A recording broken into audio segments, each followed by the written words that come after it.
Muy buenos días, queridos amigos de Teología Paulina y Pastor Samuel, muchísimas gracias por estar acá una vez más. Bienvenido a Teología Paulina.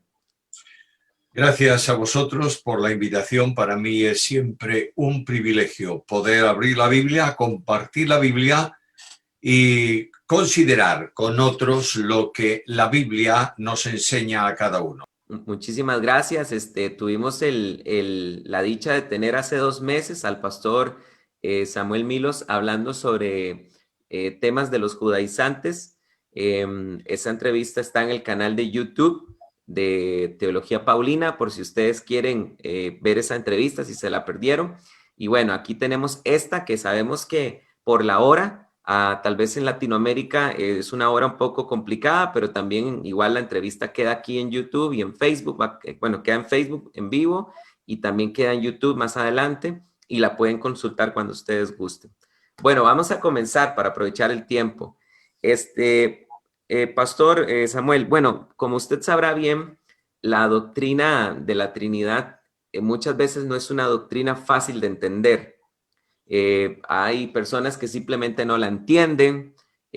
Hay personas que cuando piensan en la Trinidad piensan en 3 dioses o en un Dios con 3 cabezas. Yo he escuchado a testigos de Jehová decir eso, es que yo no puedo pensar en un Dios con 3 cabezas. Tal vez para comenzar sería bueno si usted nos puede explicar qué es la doctrina de la Trinidad. ¿Cómo podríamos definir qué es la Trinidad para que la gente entienda realmente de qué estamos hablando? Bueno, sintetizar en unos minutos o 1 minuto, 2, 3, 4 minutos, da lo mismo, 1 hora. La doctrina de la Trinidad es una imposibilidad teológica. Ahora, hablando de Trinidad y sintetizándola, reduciéndola a una expresión sencillísima, consiste en que la Biblia enseña que el Dios eterno, único y verdadero, el único Dios verdadero, no es una persona, es un ser que existe eternamente en 3 personas. La persona del Padre, la persona del Hijo, la persona del Espíritu Santo. Naturalmente, hablar de personas tendríamos que analizar ahora el término, ¿qué es para nosotros persona? E indudablemente persona tiene como mínimo la característica de individualidad, la característica de personalidad y la característica de relación. La Biblia enseña que el Dios eterno tiene una única esencia y una única naturaleza. La esencia pertenece o se expresa, se intuye por revelación divina en lo que se llaman atributos incomunicables. Dios es omnipotente, Dios es omnisciente. Estos atributos se llaman incomunicables porque son potestativos y privativos de Dios. Es decir, aunque Dios quiera, no puede delegarnos en ninguno, porque el resto de lo que hay en su creación siempre tiene temporalidad y limitación. Solo Él es eterno. Por tanto, eso pertenece a la esencia divina. Ahora, la naturaleza divina se manifiesta en perfecciones que existen en Dios en grado infinito y existen en el hombre comunicadas por él en grado limitado. Por ejemplo, Dios es amor y este amor es infinito, claro, porque es el amor de Dios, pero el amor de Dios se ha derramado en nuestros corazones por el Espíritu Santo que nos fue dado. Por tanto, cuando Pedro habla de la participación del cristiano, del creyente en la vida divina, dice que nosotros hemos sido hechos participantes de la divina naturaleza. Tanto la esencia de la deidad como la naturaleza de la deidad están subsistentes en cada una de las personas divinas. De manera que el creyente viene a ser participante de la naturaleza de Dios, porque Cristo, que es Dios, es poseedor de esa naturaleza. Y la vida eterna, que es vida de Dios solo Él es eterno, se le comunica al cristiano no por concepción, sino por comunión. El Espíritu Santo toma al cristiano, lo coloca en Cristo Y Cristo, que tiene vida y es vida en sí mismo, comunica al cristiano esa experiencia, y podemos decir que el hombre temporal puede tener vida y experimentar la vida eterna. De manera que sintetizo: Trinidad es la doctrina bíblica por la cual se manifiesta Dios como un ser, no una persona, en cuyo ser subsisten tres personas: la persona del Padre, la persona del Hijo, la persona del Espíritu. Las tres personas son el único Dios verdadero, y las tres personas divinas son iguales en dignidad, en naturaleza, en atributos, en perfecciones. Perfecto. Entonces, creo que es muy importante esto que usted dice, que Dios no se manifiesta de forma unipersonal, como una sola persona. Él es un ser. Claro, naturalmente la gran confusión está en no entender esto, que el Dios de la Biblia es un ser, es el ser divino, y que en ese ser divino hay una subsistencia para que algunos teólogos que puedan estar apoyando el unitarismo o negando la Trinidad entienden bien en Dios, que es una persona, un ser. Hay tres hipóstasis: la hipóstasis del Padre, la del Hijo, la del Espíritu Santo. Ambas tres hipóstasis revelan absolutamente a Dios, y ambas tres personas, en unión hipostática en el ser divino, expresan lo que Dios es como Trinidad. No triteísmo. No hay tres dioses, hay un solo Dios en tres personas. Cuando algunos de los que se oponen a la doctrina de la Trinidad hablan de que hay tres divinidades unidas de alguna manera, están absolutamente equivocados. Hay una sola deidad en tres personas. Amén, amén. Bueno, me parece una excelente definición esta que usted está dando, pastor. Habría que hacer una segunda pregunta. Bueno, nosotros podemos ver en el Antiguo Testamento que la idea de que, bueno, usted mismo lo acaba de decir bien, Dios es uno, ¿verdad? O sea, él está, son tres personas, pero es un solo ser. Sin embargo, hay personas que dicen que es imposible que podamos tener en el cristianismo la idea de la Trinidad, porque en el Antiguo Testamento esa idea nunca se reveló. Por ejemplo, vean lo que dice Deuteronomio 6:4. Este es un pasaje que utilizan mucho los unitarios y los judaizantes para tratar de negar la doctrina de la Trinidad. Dice así: estas son las ordenanzas y los decretos que mandó Adonai a los hijos de Israel en el desierto después de salir de la tierra de Egipto. Oye, Israel, Yahvé nuestro Elohim, Yahvé uno es. Aquí se está diciendo que Yahvé es uno. Yahvé es Ejad, él es uno. ¿Cómo ante este pasaje, verdad, tan literal, verdad, que dice Yahvé es uno, cómo es que podemos ahora en el Nuevo Testamento decir que Dios es tres personas? ¿Qué podría responder usted a esta objeción, pastor? Lo primero que está diciendo, y no podemos olvidar tampoco, que la Biblia es una revelación progresiva. Es decir, nosotros tenemos un conocimiento mucho más amplio que el que tenía Job, que probablemente sea el primer escrito de la Biblia. Por tanto, Job tenía una revelación limitada, nosotros tenemos una revelación completa, porque ya no puede haber más revelación escrita, está dicho todo. Dios habló a lo largo del tiempo, punto final. En este tiempo nos habla por el Hijo, y tenemos que ver en esa interpretación siempre qué cosa dijo Jesús de ese asunto. Pero lo que está diciendo el texto es que frente a la multitud de dioses que había en los pueblos del entorno donde Israel iba a estar, hay un único y verdadero Dios. Esta revelación tiene la sencillez que necesitaba aquel pueblo para conocer a Dios, pero no quiere decir que el hecho de que el texto diga Jehová es uno, no pueda haber distinción dentro de esa unidad.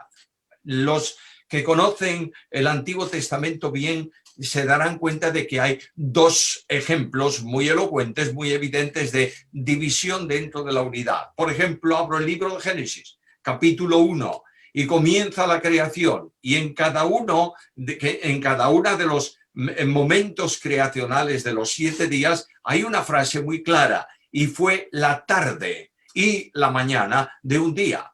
Luego el día está dividido en 2 partes, la mañana y la tarde. No son 2 días, es un solo día con 2 elementos diferentes. Cuando voy, por ejemplo, a la enseñanza, aplicando ya o trasladándome un poco al Nuevo Testamento o al Antiguo, ¿por qué voy a salir del Antiguo? Dejémoslo ahí, estamos en Génesis, creación del hombre y de la mujer.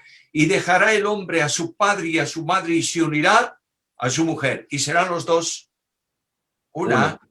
sola carne. De modo que 2 dentro de 1. Así que no hay ningún problema para entender que dentro de la unidad del único y verdadero Dios existen 3 personas diferentes, que no son, vuelvo a insistirlo, que no son 3 dioses, que no es el fraccionamiento de Dios en 3 dioses, que el Dios único no es la suma del Padre más el Hijo más el Espíritu, sino que ambas 3 personas, o mejor dicho, esas 3 personas forman, existen como el único Dios verdadero. Amén. Entonces, lo que podríamos decir con esta respuesta que usted nos está dando a manera de resumen es que esta palabra uno en el hebreo lo que nos enseña es que puede significar uno compuesto, con los ejemplos que usted nos acaba de dar. Naturalmente, y es que el propio nombre de Dios es un nombre compuesto, o un nombre plural, vamos a decirlo mucho más específicamente. Cuando se estudia Génesis capítulo 1, se observa que Dios va a crear al hombre, y mientras que durante todos los instantes creacionales anteriores simplemente dijo Dios sea, y fue, cuando vamos a la creación del hombre, hay un plural ahí que dice hagamos al hombre, puesto que el hombre va a ser hecho a imagen y semejanza de Dios, y Dios es plural en el sentido de personas, siendo uno en el sentido de Dios. Amén, amén. Excelente ejemplo. Pastor, pasemos un momentito al Nuevo Testamento para poder atender otra objeción que tiene que ver con la doctrina de la Trinidad. Esta objeción es muy utilizada, sobre todo por la secta de los testigos de Jehová, que dice así: ¿cómo puede ser Jesús Dios si él mismo reconoce que el Padre es su Dios? Juan 20:17, quisiera leerlo rápidamente. Dice así, Jesús le dice: no me retengas, porque aún no he subido al Padre, pero ve a mis hermanos y diles: subo a mi Padre, a vuestro Padre, a mi Dios, a vuestro Dios. Entonces los testigos de Jehová argumentan que cómo es posible que se pueda enseñar que Jesús es Dios cuando él mismo dice que el Padre es su Dios. ¿Qué podemos mencionar con respecto a esta objeción? Bueno, el arrianismo ha tenido un problema, y los testigos de Jehová son los arrianos del siglo XXI. Los herederos. Son los que resucitan a los arrianos en la actualidad.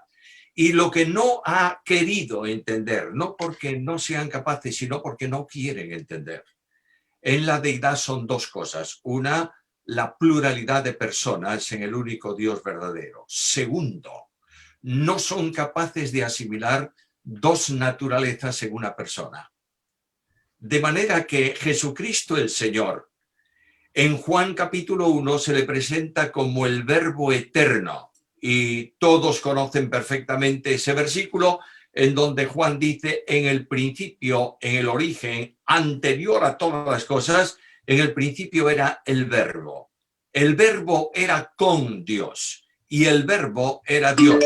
Y ahí hay una evidencia gramatical extraordinaria en la composición de ese texto en griego, cuando dice que en el principio, en primer lugar, comienza ese texto por una palabra que es Dios.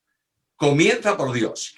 Y luego dice que este verbo estaba pros, esa preposición, frente a Dios.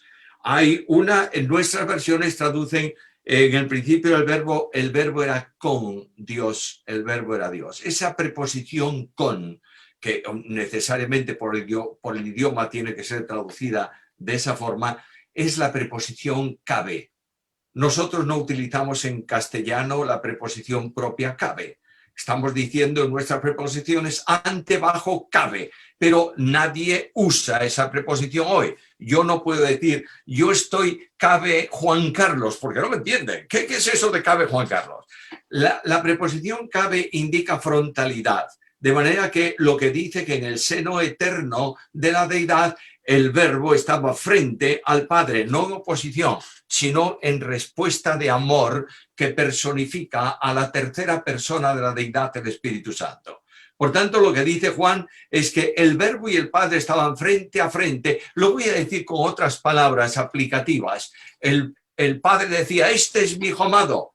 Y el Hijo dice, aquí estoy para hacer tu voluntad.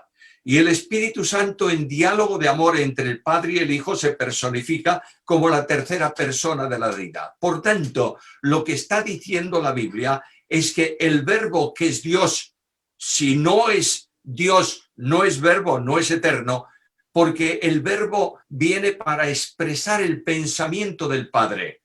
Cuando estamos hablando tú y yo ahora mismo, estamos haciéndolo por medio de palabras. Yo quiero poner a los oyentes, especialmente a los testigos de Jehová, en este sentido, yo tengo que expresar lo que pienso con palabras. Si digo una palabra, por ejemplo, automóvil, y todo el mundo sabe que yo estoy pensando en un vehículo de 4 ruedas generalmente. Pero, ¿qué automóvil? Y alguno está diciendo, o debe estar pensando en un Cadillac o en un Mercedes-Benz, coche grande, y yo te digo, no, automóvil pequeño. Tengo que añadirle un componente a esa palabra para que todo el mundo diga, bueno, pues los grandes los sacamos y ahora los pequeños. Pero el pequeño puede ser un Renault Clio, que es un coche chico, y yo te digo, no, todavía más pequeño. Entonces, hasta tengo que ir dando palabras y palabras y palabras añadiendo hasta que tú tengas idea de que estoy pensando en un Exmar de 2 plazas. ¿Y qué es mar? Bueno, ahora viene el siguiente problema. Azul, blanco, amarillo, ¿cuál? De manera que yo tengo que acumular palabras, plural, para darte una idea. El Dios de la Biblia expresa todo cuanto piensa en una sola palabra, que es el verbo. Y el verbo representa y expresa todo cuanto Dios piensa y hace. De manera que cuando el verbo se encarna y viene al mundo de los hombres, si en el ser divino hay 3 hipóstasis personales, en la segunda persona, verbo encarnado, hay 2 hipóstasis naturales.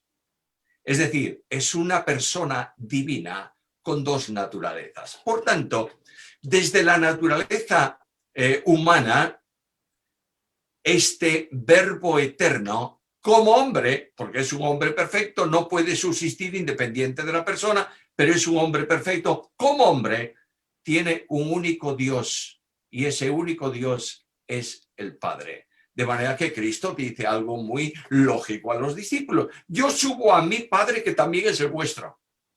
Y subo a mi Dios que también es el vuestro, como hombre.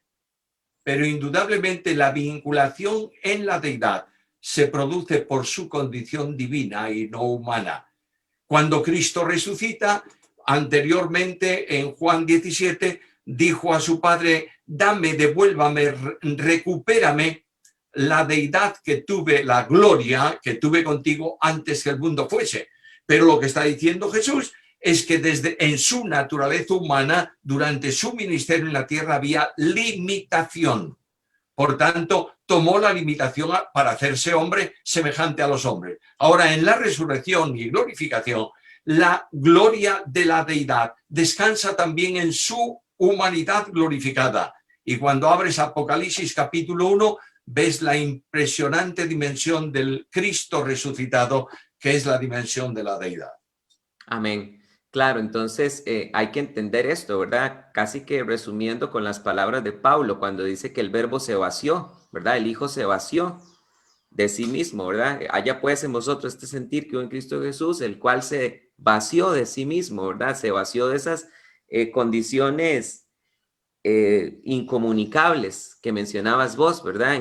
Al principio de la entrevista. Y entonces en esa condición humana de siervo es que Jesús dice estas palabras, ¿verdad? Es así. Naturalmente, es así. Además hay una razón. Cristo viene a dialogar con el hombre como hombre. Dios ha dialogado con el hombre en años, a lo largo de los siglos, pero siempre su gloria impedía que el hombre pudiese acceder a él. Ahora es Dios que en su naturaleza humana se sienta con los hombres a comer y a beber, a sentir Amén. cansancio, a expresar el sueño, a recibir las tentaciones de los hombres, a llorar las lágrimas de los hombres y a morir la muerte de los hombres, para que pueda compadecerse, tener compasión con aquel que está padeciendo. Esta es la grandeza de Dios frente a la limitación como hombre, pero frente a la expresión infinita de su amor. Amén. Excelente respuesta, pastor. Muchas gracias. Bueno, quisiera hacerle ahora una pregunta, otra vez devolviéndonos al Antiguo Testamento. ¿Qué pasaje del Antiguo Testamento considera usted que sea el más contundente a favor del caso de la Trinidad dentro del Antiguo Testamento? Bueno, yo te diría varios pasajes. Depende también de la liberación mental de la persona. A ver si me puedo explicar. Si yo tengo el prejuicio establecido de que la Trinidad no está en el Antiguo Testamento, entonces veré todos los pasajes que puedas poner con ese condicionante y me va a limitar la sensibilidad intelectual para comprender sin prejuicio la Biblia. Por tanto, yo llamo a los unitarios en general a que piensen en algo esencial. Voy a abrir mi Biblia. En el Génesis capítulo 1, versículos 1 al 3, leo estas palabras. Si tú tienes ahí la versión que estás usando, que me gusta mucho, puedes leerla, por favor, esos 3 versículos. Génesis 1, 1 al 3. Ok, dice, en principio Elohim, Aleph Taf, creó los cielos y la tierra, pero la tierra se ha precipitado en caos y vacío y hubo tinieblas sobre la faz del abismo acuoso y el espíritu de Elohim se cernía sobre la faz de las aguas. Entonces dijo Elohim, haya luz y hubo luz. Bueno, nota el texto ahí traducido muy literalmente del hebreo. En el principio, ¿quién creó? Elohim. Elohim, pero añade algo a ese condicionante. Aleph Taf. Bueno, por tanto, ahí tenemos una manifestación del Dios verdadero, ¿verdad? Muy bien. En esa expresión, Elohim planifica la creación. Piensa en cómo va a hacerlo. Es el arquitecto que traza el plano. Ahora viene el que va a ejecutar esa acción. Tiene que pensar exactamente igual que el que hizo el plano, que el que diseñó el plano.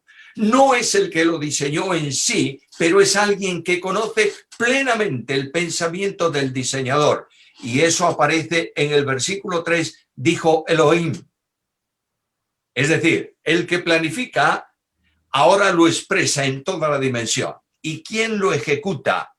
El Espíritu de Dios se movía sobre la faz de las aguas. No puede haber una acción de espíritu sin voluntad personal si es que o es un espíritu y no es persona, o si es persona tiene una voluntad personal. De modo que el Padre planifica, el Hijo dice sea, expresando la voluntad del Padre, y el Espíritu que conoce la intimidad de Dios ejecuta lo que Dios había determinado con la omnipotencia esencial de Dios. Por tanto, ahí ya tenemos un pasaje trinitario necesariamente. Pero voy a otro texto, Isaías, en el capítulo 48. Isaías 48, 16. Como tú me estás siguiendo ahí esos versículos, yo te remito a la lectura de Isaías capítulo 48 y versículo 16. ¿Qué dice? Acercaos a mí y oíd esto. Yo no hago predicciones en secreto como suceden. Cuando suceden, yo ya estoy allí y ahora me ha enviado Adonai Yahvé y su espíritu. Bueno, como mínimo hay dos personas ahí. Eso como mínimo, si no tres. Que realmente la construcción gramatical hebrea también lo permite, pero la construcción griega de la Septuaginta casi lo exige. Y ahí se puede leer, me envió Jehová. 1, el Señor. 2, y su espíritu. 3. Alguien dice, no, eso es querer rizar el rizo. Bueno, dejémoslo. Te lo doy para ti. Como mínimo estamos hablando de 2 personas o no.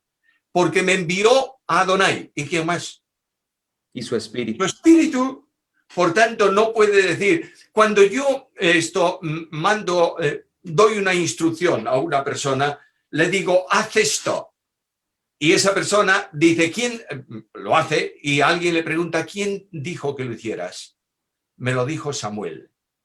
Pero nadie puede decir, me lo dijo Samuel y su voz. No, la voz mía es de Samuel porque soy una sola persona. Pero en esa ocasión me envía Jehová el Señor y su espíritu. Otro texto, Isaías capítulo 63 y versículo 10. Pastor, nada más antes de leer ese versículo, también vemos que el Espíritu está al mismo nivel que Adonai y Yahvé, porque dice que el Espíritu también envió, tiene Claro, la misma autoridad.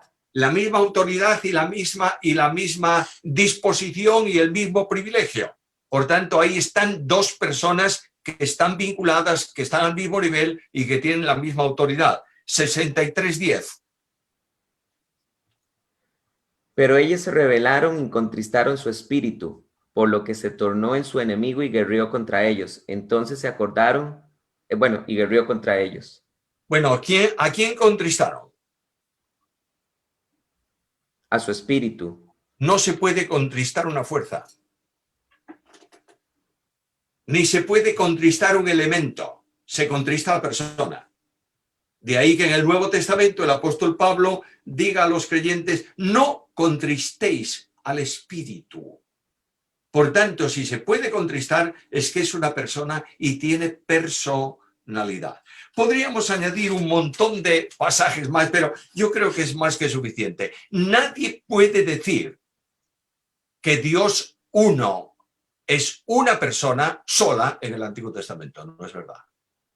La Biblia Claro.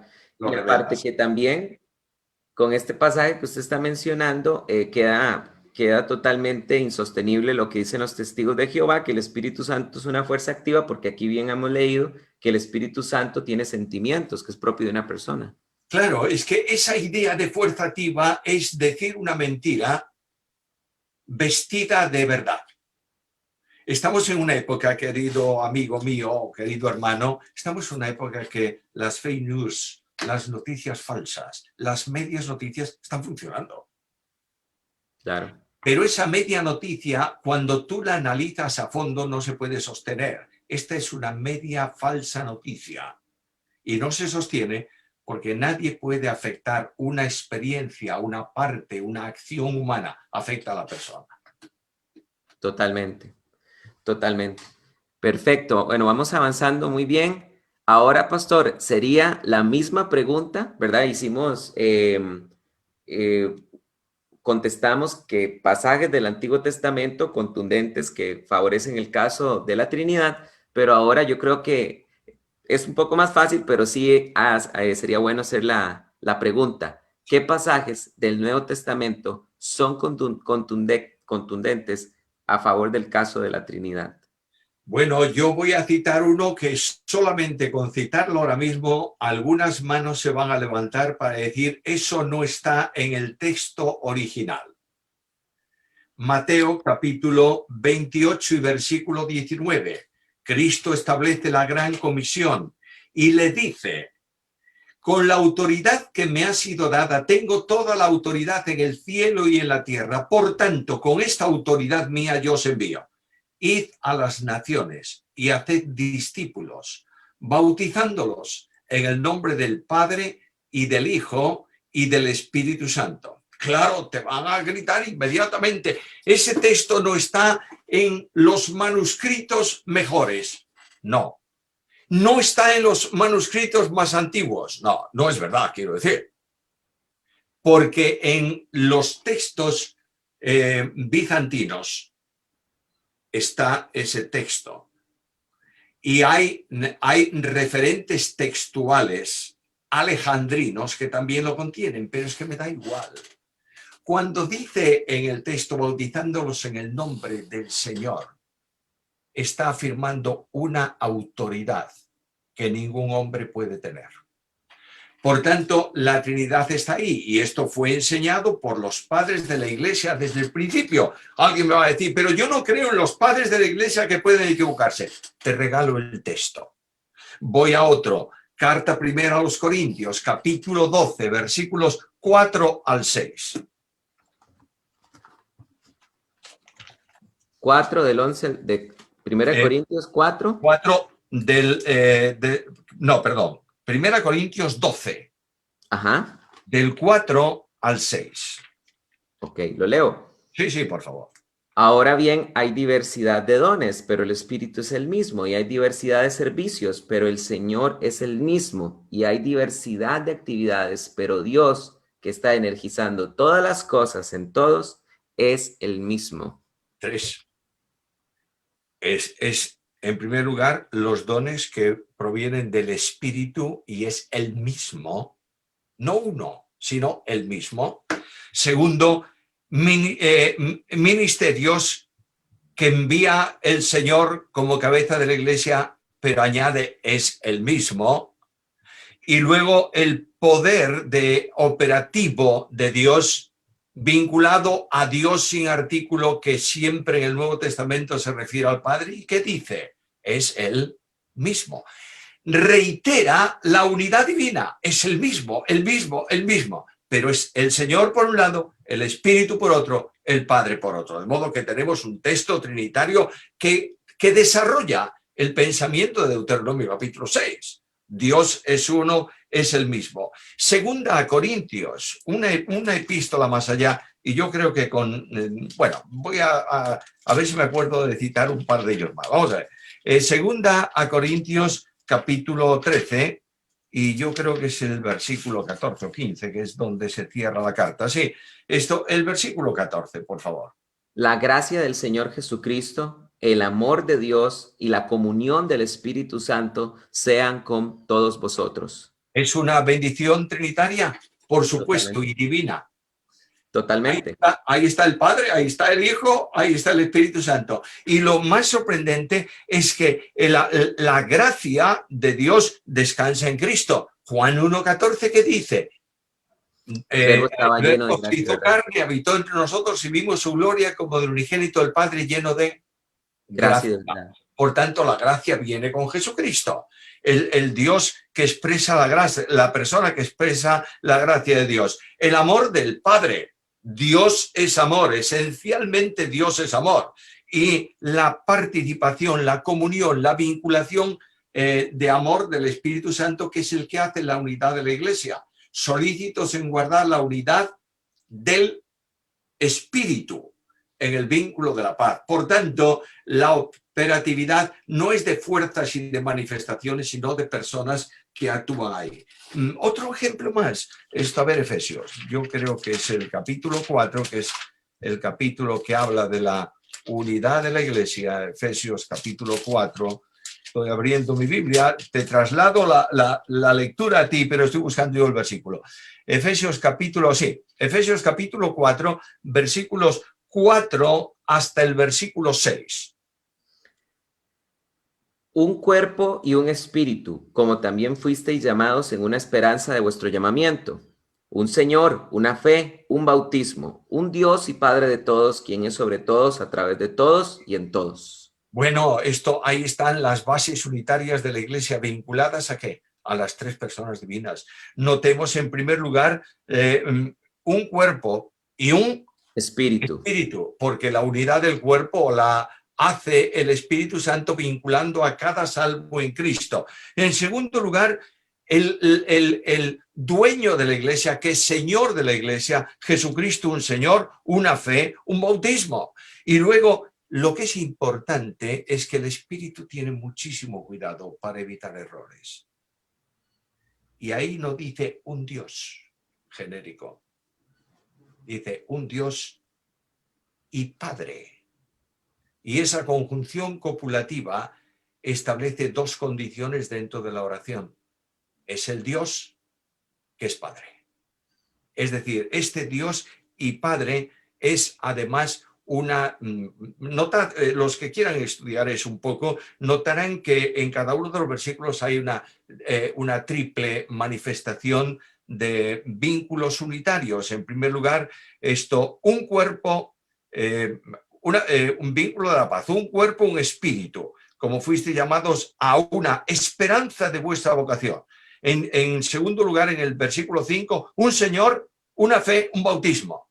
En el versículo 4, Dios y Padre. Y este Dios y Padre es una base triple también, porque es inmanente, está en todos, es unitaria, está con todos, y es presencial, está en todos. De modo que ahí tenemos las bases unitarias vinculadas a cada una de las tres personas divinas. Uno más y Perdón, viendo este pasaje, tal vez usted me corrige. Lo que yo veo, según lo que le estoy entendiendo, es que es interesante que entre ahí Dios y Padre está la preposición y, que en griego es kai, si no me equivoco. sí. Y lo que se está diciendo es que hay un Dios, un solo Dios y Padre. No se está diciendo que solo el Padre sea Dios. Es así, ¿verdad? Claro, claro, es que el problema que tienen los testigos de Jehová, los arrianos en general, es que ellos, al no poder admitir intelectualmente, que es muy subjetivo, pero intelectualmente esa condición divina del Hijo,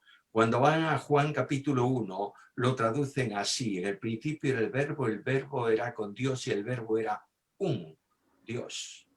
El artículo indeterminado no existe de esa manera en el texto griego, en la koiné. Si pusiéramos el Dios con el artículo determinado, el único Dios sería el verbo. Porque diría en el principio el verbo era con Dios y el verbo era el Dios. No, no puede ser, porque excluiría al resto. Lo que está diciendo es que ese Dios genérico es el Dios uno, en el que está también el verbo y está también el Padre. Amén. ¿Y vas a mencionar un pasaje más, pastor? Sí, la carta primera de Pedro, capítulo 1 y versículo 2. Es un versículo que, como es un tanto extraño porque habla de Dios actuando y escogiendo y predestinando, es un versículo que casi le hemos dado el archivo, lo hemos puesto en el grupo de textos prohibidos, pero que dice ahí. Primera de Pedro. 1, 2. Dice, elegidos según el designio de Dios Padre en santificación del Espíritu Santo para obedecer y ser rociados por la sangre de Jesucristo, gracia y paz os sean multiplicadas. Elección del Padre. ¿Qué más? Santificación del Espíritu. Santificación del Espíritu. Y obediencia al Hijo. Sí, la sangre del Hijo que salva. Luego es el desarrollo general de la doctrina de salvación. El Padre llama, el Espíritu capacita y regenera. El Hijo salva a todo aquel que el Padre llama y lo lleva a él. Por tanto, yo creo que es más que suficiente para que cualquier persona que nos esté oyendo tenga claro que el Dios de la Biblia es uno. No hay más que ese Dios, que se expresa, se manifiesta, se revela, existe en tres personas: la del Padre, la del Hijo, la del Espíritu Santo. Claro, y aquí en estos pasajes que usted pone son muy similares al que usted mencionó de Isaías del Antiguo Testamento, donde se dice que me envió Adonai y su Espíritu, porque aquí estamos viendo que en la obra redentora la obra redentora para el hombre hay tres personas que están actuando. Y esto sería ridículo poner, supongamos que Jesús no sea Dios, sino que solamente sea, como dicen los testigos de Jehová, el mayor ser que Jehová ha creado. Sería Dios compartiendo su gloria, porque estaría un ser creado participando en la redención del ser humano, y esto no tiene sentido. Y aquí vemos en este pasaje de Pedro que usted presenta las tres personas actuando de forma distinta en la misma obra, que es la obra de la redención del ser humano. Seguro que es así. Y además, los que digan eso es un invento del cristianismo y de Pablo, también lo dicen, también lo dicen, yo les mando al Antiguo Testamento a que hagan una investigación sencilla. El ángel de Jehová. Y el ángel de Jehová, cuando se manifiesta como tal, se manifiesta como una persona divina. Un simple ejemplo. Está Abraham en el encinar de Manre o de Monre, y de pronto ve venir 3 personas por el camino. Son 3 hombres y como buen hombre del desierto sentado al borde de su tienda, ¿qué hace? Les invita a comer. Quedaros y seguimos la lectura de ese pasaje y se dice que los ángeles se fueron de Abraham hacia Sodoma y Abraham quedó con Jehová que le va a revelar lo que Abraham no sabía. Me voy a otros pasajes del Antiguo Testamento y voy a uno simple, al Salmo, que dice, el ángel de Jehová acampa en derredor de los que le temen y los defienden. Y llamo la atención a esta gente a un pasaje histórico, cuando el profeta y su criado, el criado está temblando porque están los sirios todos alrededor de él, y él dice al Señor, Señor, abre los ojos de este joven. Y de pronto Dios le permite ver los ejércitos celestiales, ángeles desplegados por los montes. Bueno, está muy bien, Dios puede desplegar todos sus ángeles para que protejan a 2 personas. Pero lo que sorprende es que un solo ángel, el ángel de Jehová, rodea a todos los temerosos de Dios y lo defiende. Solamente Dios puede cumplir esa manifestación. Me parecen excelentes sus aportaciones, pastor.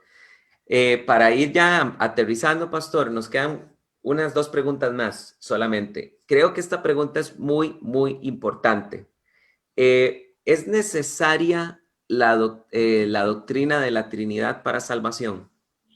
Bien, esta es una pregunta o una reflexión que necesitaría 1 hora, como mínimo, Me voy al Antiguo Testamento, Salmo 3.8, y a Jonás 2.9, y leo, la salvación es de Jehová. Bien. Me voy al Nuevo Testamento y descubro que el Dios de la Biblia determinó salvar al hombre, no porque el hombre pecara o dejara de pecar, sino por soberanía y decisión personal. Y el apóstol Pablo dice que Dios nos salvó y llamó con llamamiento santo, no conforme a nuestras obras, sino según su propósito y la gracia que nos fue dada en Cristo Jesús. ¿Cuándo? Antes de los tiempos, de los siglos. No podemos olvidar que los escritores del Nuevo Testamento son hebreos que hablan en hebreo o en arameo y escriben en griego, o dictan para que se escriba en griego. Por tanto, ahí hay un semitismo total. Antes de los tiempos de los siglos. Un griego no diría eso, diría antes del origen y sería suficiente para él. Pero Dios determina salvar. ¿Por qué? Hombre, porque el hombre se iba a pecar. ¿Qué va? Hombre, ¿qué va? Dios no funciona por condicionantes porque es soberano. Dios determinó salvar porque quiso. Nada más. Y lo más sorprendente de esto contra estos que dicen que Dios estableció que unos cuantos se salven y otros se pierdan y cosas por el estilo, donde no hay texto bíblico que lo justifique, Dios determinó salvar antes de crear al hombre. Por tanto, la salvación es de Dios. Ahora, cada una de las personas divinas que son el único Dios verdadero, asume un papel en la salvación. De manera que cuando llega el cumplimiento del tiempo, Gálatas 4:4, Dios envió ¿a quién? A su Hijo, nacido de mujer, nacido bajo la ley, para que redimiese a los que estábamos bajo la ley, a fin de que recibiésemos la adopción de hijos. ¿Qué hizo? Llegado el tiempo, yo enviaré a mi Hijo. Y en este sentido hay una impresionante dimensión de gracia y de amor ahí, porque el engendramiento de la segunda persona no es temporal, sino eterno. Es decir, persiste para siempre. De modo que porque el Padre está eternamente engendrando al Hijo, no puede engendrar otro hijo, no puede haber más dioses. Y este Dios admirable envía, proyecta eso al plano de la humanidad para que el Verbo eterno, engendrado eternamente por el Padre, venga a relacionarse con los hombres aquí en la tierra. Luego el Padre envía, asume su papel salvador, primera persona de la Trinidad. El Hijo viene y se humilla y va a la cruz y muere por los hombres en una cruz en su humanidad. Entonces el Hijo salva, y el Espíritu Santo que sustenta el sacrificio de la cruz, según Hebreos, capítulo 9, ese Espíritu Santo de Dios que sustenta el sacrificio de la cruz, vincula a los que creen con el Verbo eterno y les da vida y forma la unidad de la Iglesia. De manera que el programa de salvación es siempre trinitario. Cuando vamos al tiempo presente, en la santificación del creyente, las tres personas divinas actúan. El proyecto del Padre es que seamos hechos conformes a la imagen de su Hijo. Romanos 8:29. El Hijo se hace vida en el creyente y Pablo dice, para mí el vivir es Cristo. Y el Espíritu Santo, cumpliendo ese programa de la Trinidad, esto reproduce a Cristo en la vida cristiana. Por tanto, la santificación no es esfuerzo del hombre, sino poder de Dios para que el hombre pueda vivir conforme a la voluntad de Dios. Y finalmente, la glorificación, tercer nivel de salvación. El Padre quiere presentarse delante de su gloria a ese pueblo sin mancha. Judas 14:15. El Hijo prepara lugar y viene a buscar a su iglesia. Y el Espíritu Santo hace posible que todo ese cuerpo sea presentado, transformado a la gloria y semejanza del Hijo eterno de Dios, para que estemos para siempre con Jesús. Luego, la Trinidad actúa en salvación. Si no creemos en la Trinidad, no creemos en la salvación, porque la salvación es de Dios. Pero voy a algo mucho más serio. El apóstol Juan tiene dos textos en su carta primera que son de capital importancia. Uno de ellos, voy a tomar, el segundo lo voy a tomar del Evangelio, pero carta primera de Juan, capítulo 2, versículo 23. Todo el que niega al Hijo tampoco tiene al Padre. El que confiesa al Hijo también tiene al Padre. Luego, no es posible tener al Padre sin tener al Hijo. No es posible creer en el Hijo desconectados del Padre. Pero hay algo mucho más interesante, y es que en Juan capítulo 17 y versículo 3 habla de cómo se tiene la salvación. Y ahí, Juan 17:3, el Señor dice a su Padre, ¿qué cosa? Y esta es la vida eterna, que te conozcan a ti, el único Dios verdadero, y a Jesucristo a quien enviaste. Muy bien. Y como quiera que el creer es una operación que excede a la capacidad del hombre. El apóstol Pablo nos dice que por gracia sois salvos mediante la fe, y esto no es de vosotros, es un regalo de Dios. La fe tiene que ser hecha nacer en el hombre por la acción del que ilumina al hombre por dentro, no por fuera, que es el Espíritu Santo. De manera, mis amigos, que solamente el que cree en el Hijo puede creer en el Padre y tener al Padre, y cree también y puede tener al Espíritu Santo. De manera que la doctrina de la Trinidad es esencial para la salvación. Quien niega la doctrina de la Santísima Trinidad está negando a una de las personas divinas y no tiene salvación. Amén. Y eso se entiende mucho también con las palabras de Jesucristo, que dice que el que cree en Él, cree en el que le envió, ¿verdad? Y también creerá en el Espíritu Santo, que Él rogará al Padre que envíe, ¿verdad? Entonces, Sí. claro que negar, es como creer en el Espíritu Santo nos convence de pecado, y el Espíritu Santo nos lleva a creer en Jesús, y Jesús nos presenta a su Padre. Entonces, no creer en la Trinidad es como no tener escalones para avanzar hacia donde Dios quiere que avancemos. Mira, hay una cosa evidente, y es que no creer en la Trinidad es no creer en Jesús. ¿Por qué causa? A ver, Juan capítulo 14, versículo A ver, por ahí, por el 15, Juan capítulo 14, estoy con mi Biblia, tú tienes la tuya ahí a mano, Juan capítulo 14, versículo 16. Dice, 16 y y 17, yo, perdón. Sí, 16 y 17. sí. Y yo rogaré al Padre, y Él os dará otro Parácletos, para que esté con vosotros para siempre, al Espíritu de la verdad, al cual el mundo no puede recibir, pues no lo ve ni lo conoce. Vosotros lo conocéis, porque está con vosotros, y estará en vosotros. Bueno, Jesús está hablando de un yo que se dirige a un tú y habla de un él. ¿No, lo Amén. notamos o no? Es así de fácil. Yo al Padre y Él mandará a otra persona. Por tanto, ahí están las tres personas en el pensamiento, en la expresión de Jesús.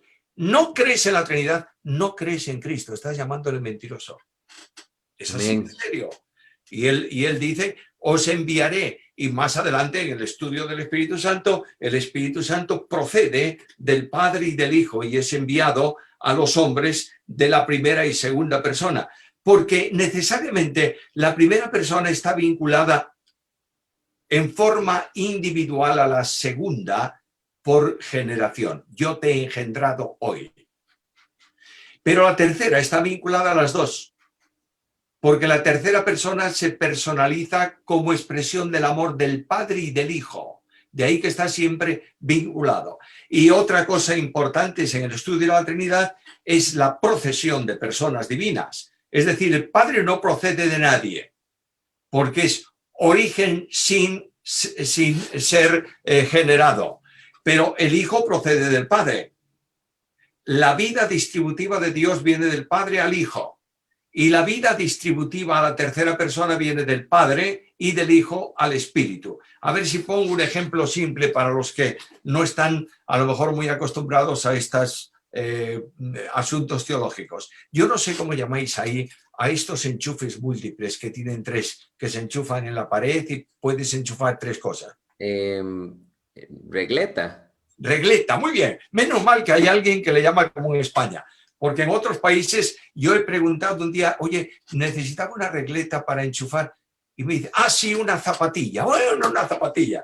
En España una zapatilla es una alpargata, es una pantufla. Pero bueno, como hay tantas acepciones en el idioma, pregunto, ¿tienes una regleta? La regleta tiene tres enchufes. La energía entra desde la red al primer enchufe por el cable con que tú la acoplas a la pared, ¿verdad? Y desde el primer enchufe pasa al segundo. Y del segundo al tercero. De modo que si tú cortas los cables entre el primero y el segundo, el tercero queda sin energía. Si tú cortas el cable en el segundo y quieres que el segundo tenga energía, tienes que puentear el primero con el tercero. Es lo que ocurre en la cruz con la muerte espiritual de Cristo. Pero esta distribución de vida divina, que es el ejemplo de la electricidad en el enchufe, pasa de uno a otro, nunca antes uno que otro, porque es instantáneo el paso de la electricidad a los tres enchufes. Por tanto, mis queridos hermanos y amigos, Dios, el Dios admirable, el Dios de la Biblia, el soberano creador, el único Dios verdadero, existe eternamente en la persona del Padre, en la persona del Hijo y en la persona del Espíritu Santo. Tres adorables personas porque adoramos al Dios único y verdadero e invocamos su nombre, nombre individual de personas, colectivo de deidad, y glorificamos al Dios que es magnífico e inconcebible para la mente del hombre. Amén. Pastor, nos queda un minuto para terminar. Yo quisiera, primero que todo, agradecerle realmente por su disposición. Gracias por siempre, a pesar de que sé de antemano que está muy ocupado trabajando tanto en su iglesia como escribiendo, enseñando. Gracias de verdad por tener esta disposición, esta humildad de sacar una hora de su valioso tiempo para poder habernos enseñado hoy. Yo tengo aquí pizarra, mi escritorio funciona también como pizarra y tengo un montón de apuntes de cosas nuevas que he aprendido y quiero agradecerle muchísimo. He visto los comentarios, más de 300 personas nos han estado escuchando y han expresado que ha sido muy, muy edificante esta entrevista y yo concuerdo con ellos. Pastor, muchas gracias realmente por haber estado con nosotros y si usted quiere despedirse tal vez con unas últimas palabras para la comunidad de Teología Paulina, un consejo, algún comentario para que podamos quedar concluidos por el día de hoy. Primero, esto, no hay que dar gracias al que sirve, porque es su privilegio. De Amén. manera que el Señor Jesús no reconoce señores en la iglesia, reconoce siervos Amén. y nos da el privilegio de servirle. Por tanto, lo que tú y yo hemos estado haciendo esta tarde es algo simple. Hemos estado dialogando de nuestro Dios único y verdadero. Segunda cosa, no deje nadie de leer la Biblia, estudiar la Biblia y meditar la Biblia. Todo mensaje, toda enseñanza que no descanse en la Biblia y se sitúe en Cristo no es un mensaje de Dios. Y esto tenemos que aprenderlo necesariamente. Expulsion decía algo, ¿no le han predicado a usted la palabra, amigo? No, pues váyase y no pierda el tiempo. Esta es la grandeza. A todos los de Teología Paulina, ánimo, por favor, con la Biblia, manteniendo la doctrina para la gloria de Dios.